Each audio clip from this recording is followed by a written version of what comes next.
Welcome to the STR Home Financing Podcast, where we believe a legacy is something you build, not just something you leave behind. And now, here's your host, Jeff Chisum. Hey, this is Jeff Chisum with STR Home Financing. Welcome to episode 45. I think it's very timely because I wanted to bring an episode where I issued a challenge, and I think it will be applicable for a lot of people listening. I think it'll hit home for quite a few people. One thing that I've learned over the years is if it's something that I'm challenged with, if it's a challenge for me, more than likely it's a challenge for quite a few people. So today I want to talk about mindset, vision, and taking action.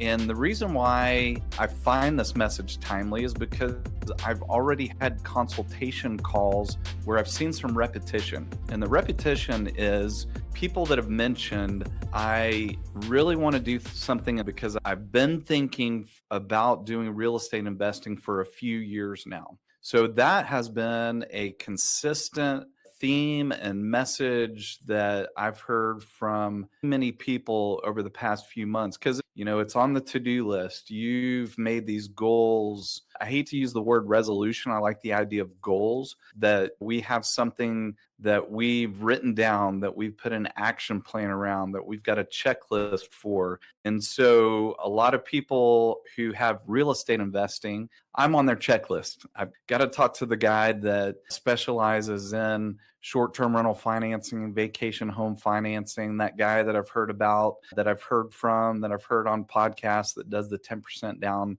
second home occupancy loan. So I'm seeing those consultation calls where this is the plan for this year. I wish I would have done it in years past. I've been there. I've done that where I've had the idea of doing something, just did not take action. So I want to talk about mindset. And a lot of these things are going to be my experiences and the journey that I went through to get to a point where I did buy 2 short-term rentals. I am an owner now. I have those under my belt for a few years. So mindset.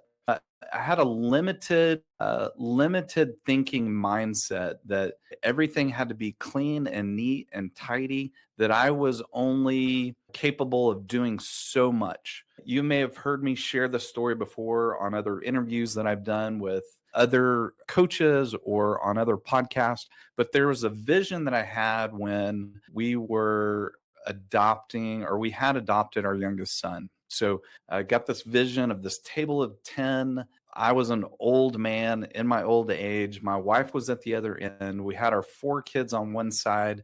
We had their spouses on the other side of the table for 10. And I was like, what a nice picture, but what does it mean?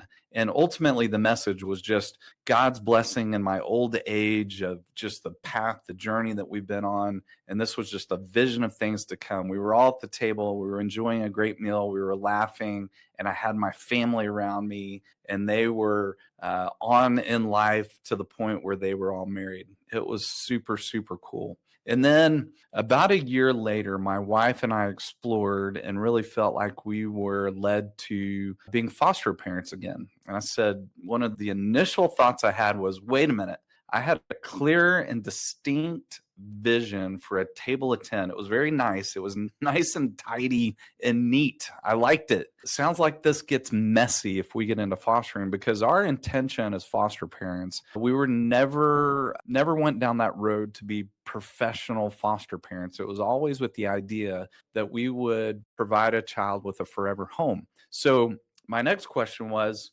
okay, God, what does this look like? Do I lose one of my children and it creates the space for someone else at the table, someone that we would foster and we would adopt, and they'd take one of our other children's spots at the table?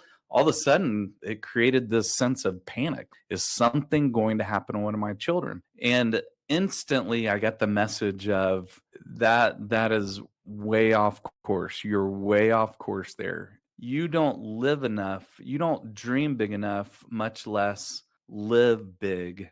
And instantly, that changed the course of a lot of things in my life. We pursued fostering. We connected with some great kids through that, great families. It ended up that we didn't adopt through that, but just some amazing experiences that we wouldn't have experienced otherwise. And with my business, grew my team, grew my business, top 1% loan originator, became dedicated to this space with STR Home Financing. And through that, met some amazing people. But what it did was it changed my mindset. And actually, that vision came before we bought our first short term rental and really was part of what grew my mindset to say, why not? Why not me? Why can't we own a vacation home? Because a stigmatism there could be that that's only things that the ultra wealthy do is they buy extravagant vacation homes. When we get into this financing piece of it only takes 10% down. So that makes it feasible.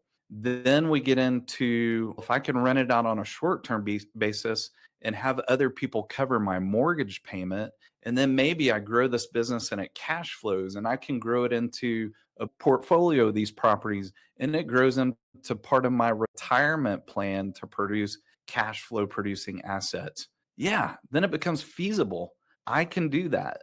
Don't have to be ultra wealthy to own in this asset class. So that gets to vision. You have this vision that first it starts with the mindset, this unlimited belief, this abundance mindset that why not me? Why can I not do this? And when we're equipped with the right information, we can do things that we didn't think were possible or that they were for us. Vision. You got to have a vision. You've got to have this vision for what you want in your life, what you want for your family, what you want to leave as a legacy. That leads me to taking action. More than likely, you've got a family like me, 4 kids. They're looking at how I live my life. So I love this idea of most of what our children will learn from us are caught, not taught. So what does that mean?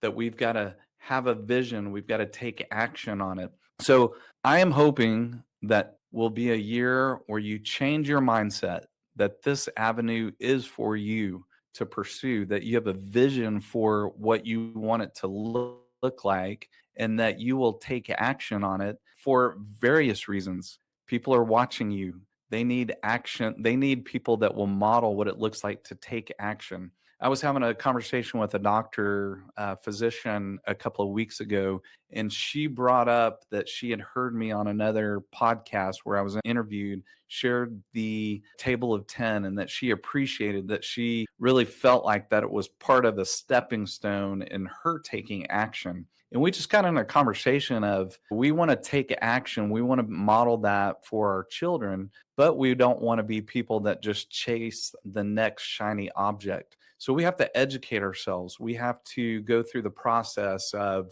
gathering information, exploring opportunities, talking to people that are experts in what we want to do or pursue. And that leads us to a point of being able to take action. So we don't want to be known as the parents, the people that chase the next shiny object, but we do want to show what it looks like to be in a position to take action, but then not just be in the position, but to take the action. So hope will yield results for you, that you'll be an action taker. Always here to listen to your dreams, hopes, ideas, aspirations, and hoping that the content that I bring will help in facilitating you being an action taker. Until next time. Jeff Chisum is a registered mortgage loan officer with CMG Home Loans, NMLS ID 1820. CMG Home Loans is an equal housing lender. All programs, products, and terms discussed on this show are subject to change without notice.